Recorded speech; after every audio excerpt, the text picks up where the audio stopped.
Flat Stanley, Stanley in Space, Chapter 11, Earth Again.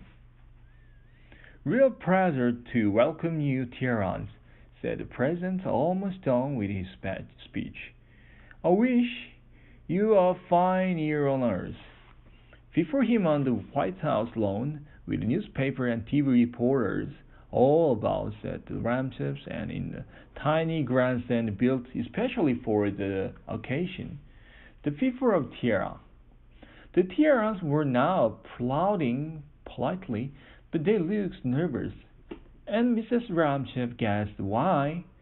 That crowd at the Space Center for the Star Scouts landing, the drive through the crowded street into the Washington, D.C. Poor Tierrans.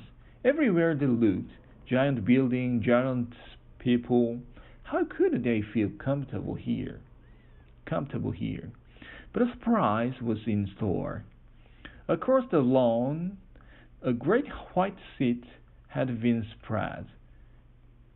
Now at the President's signal, workmen pulled the seat away. Welcome, said the President, to Tierraville 2. Gasps from the Tierra, then shouted joy. Before them, on what had been the White House tennis court, lay an entire village of tiny houses. And for each Tierran family, with a shop and school and church and a miniature railway serving all principal streets. Beginning when Stanley called ahead from the space, Tierraville 2 had been completed well before the Star Scout's arrival, thanks to rush deliveries from leading to stores in Washington and New York. The excited Tierrans landed from the grandstand to explore their new homes. As soon happy voices rose from every window and doorway of Tierraville 2. Nice furniture! Hooray! Fresh lemonade! No more feijoa!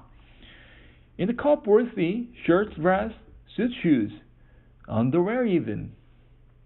The odds General App, Dr. Ip, and the Captain X came back to say goodbye, and the Ramshackles knelt to touch fingertips in farewell.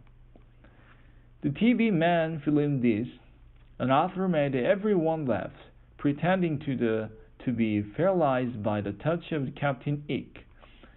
Then the newsman left Tierra's return to Tierraville 2, and only the President remained with the Ramshackles on the White House lawn.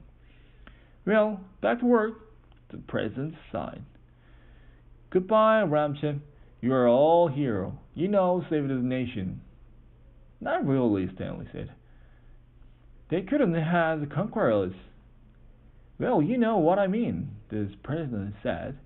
You folks care to stay for supper? Thank you. No, Mrs. Ramshackle said. It is quite late, and this has been an exciting but very tiring day.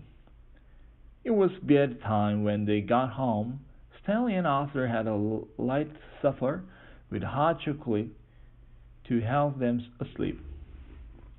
After reading Mr. and Mrs. Ramshackle talked to them and said goodbye, the brother lay quickly into the darkness for a moment. Then Arthur chuckled. The making a Titanic paralyzed was sort of scary, he said. You were brave, Stanley, protecting me. That's okay, Stanley said. You're my brother, right? I know. Arthur was sleepy now. Stanley, when the Terran go back, will their land and water be okay? Will they let us know? I guess so.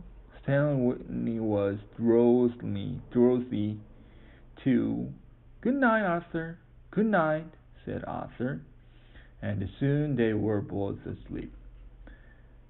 Any time from the great farness space, but the farness no longer strange.